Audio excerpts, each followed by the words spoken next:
அனைவருக்கும் வணக்கம். வாங்க இன்னைக்கு நம்ம கிச்சனில் ஃபுல்கா எப்படி செய்யறதுன்னு பார்க்கலாம்.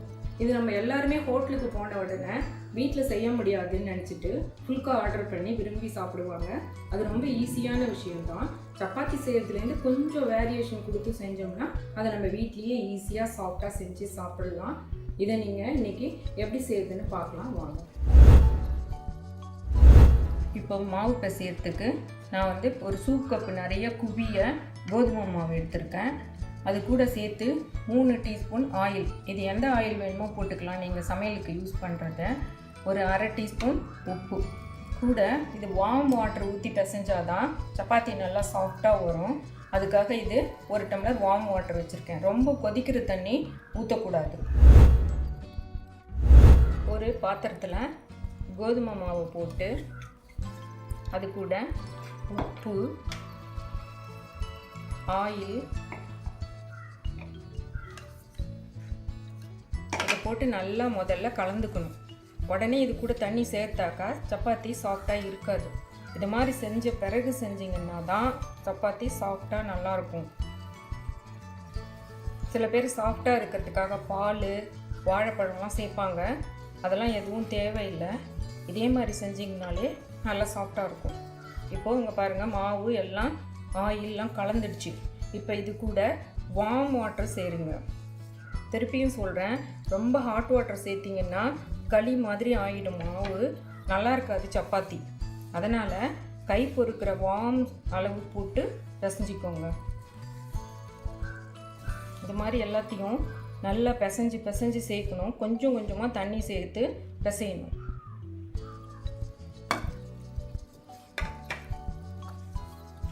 எப்பயும் சப்பாத்திக்கு கொஞ்சம் தளர பிசையணும். பூரிக்கு தான் நல்லா இறுக்கமாக டைட்டாக பிசையணும். ஆனால் சப்பாத்திக்கு தளர இருக்கணும். கையில் மாவு ஒட்டுச்சுன்னா கொஞ்சம் ஆயில் கூட நீங்கள் போட்டு பிசைஞ்சிக்கலாம். தொட்டு பிசையும் போது கையில் ஒட்டாது. இப்படி பிசையும் பொழுது உங்களுக்கு தண்ணி பத்தலைன்னா கொஞ்சம் பச்சை தண்ணி கூட தெளித்து பிசைஞ்சிக்கோங்க. இந்த மாதிரி நல்லா மடித்து பிசையணும். ஒரு 5 நிமிஷத்துக்கு நல்லா மடித்து பிசைஞ்சு ஊற விட்டுடணும். இப்போ நல்லா மாவு சேர்ந்து நைஸாக வந்துடுச்சு. இதை அப்படியே ஊற வச்சு அரை மணி நேரமாவது ஊறணும். 1 மணி நேரம் ஊறுனா ரொம்ப நல்லது. நேரம் இல்லைன்னா அட்லீஸ்ட் அரை மணி நேரமாவது ஊற வச்ச பிறகு சப்பாத்தி செஞ்சிங்கன்னா நல்லாயிருக்கும். இப்போ நம்ம சப்பாத்தியை திரட்டிக்கலாம். மாவில் டஸ்ட் பண்ணி திரட்டினீங்கன்னா தான் ஒட்டாமல் நல்லா வரும்.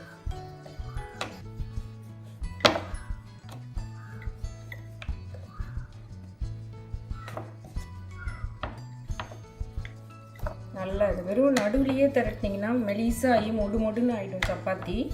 அதனால் எல்லா பக்கமும் ப்ரெஷர் கொடுத்து திரட்டுங்க. இப்போ இது மாதிரி நம்ம எல்லா மாவையும் சப்பாத்தி திரட்டி கல்லில் போட்டு எடுக்கலாம். ஃபுல்கா சுடுறதுக்கு இந்த மாதிரி 2 பர்னர் உள்ள அடுப்பு தான் ரொம்ப வசதியாக இருக்கும். அதில் ஒரு இதில் நம்ம சப்பாத்தி கல்லை வச்சு பற்ற வச்சுக்கலாம். சப்பாத்தி கல் நல்லா சூடாகணும். அப்போது இந்த பக்கம் இந்த மாதிரி வளையாக இருக்கிற ஒரு கைப்பிடி வச்ச இது உங்களுக்கு சாமான் கடையிலையோ சூப்பர் மார்க்கெட்லேயோ கிடைக்கும். அது ஒன்று வாங்கிக்கிட்டிங்கன்னா சுடுறதுக்கு ரொம்ப ஈஸியாகவும் கஷ்டம் இல்லாமையும் இருக்கும்.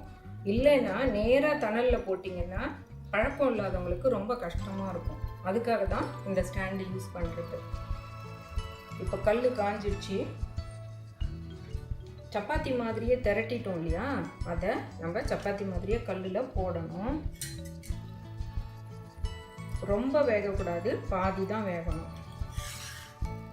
திருப்பி போடுங்க.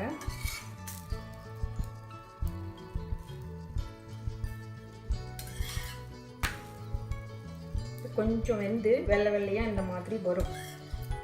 அந்த டைமில் இந்த பர்னரை பற்ற வச்சு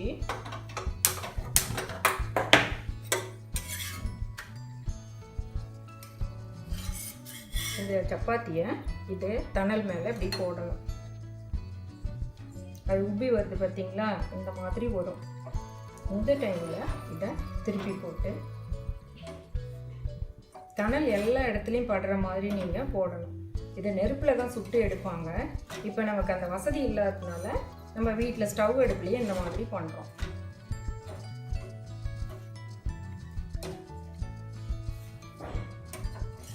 அவ்வளோதான். இது ரொம்ப மொடுன்னு ஆகிற மாதிரி சுடக்கூடாது, சாஃப்டாக இருக்கணும்.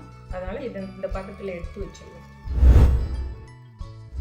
இப்போது எண்ணெய் இல்லாமல் சப்பாத்தி சாப்பிட விரும்புகிறவங்களுக்கு ஃபுல்கா ரெடி ஆகிடுது. இது கூட உங்களுக்கு பிடிச்ச சைட் டிஷ்ஷையோ இல்லை தயிரோ வச்சு சாப்பிடலாம். அனைவருக்கும் நன்றி. இந்த ரெசிபி உங்களுக்கு பிடிச்சிருந்தா லைக் பண்ணுங்கள், சேனலை சப்ஸ்கிரைப் பண்ணுங்கள். எப்பவும் சாப்பாடை ருசியாக அளவாக சாப்பிடுங்க.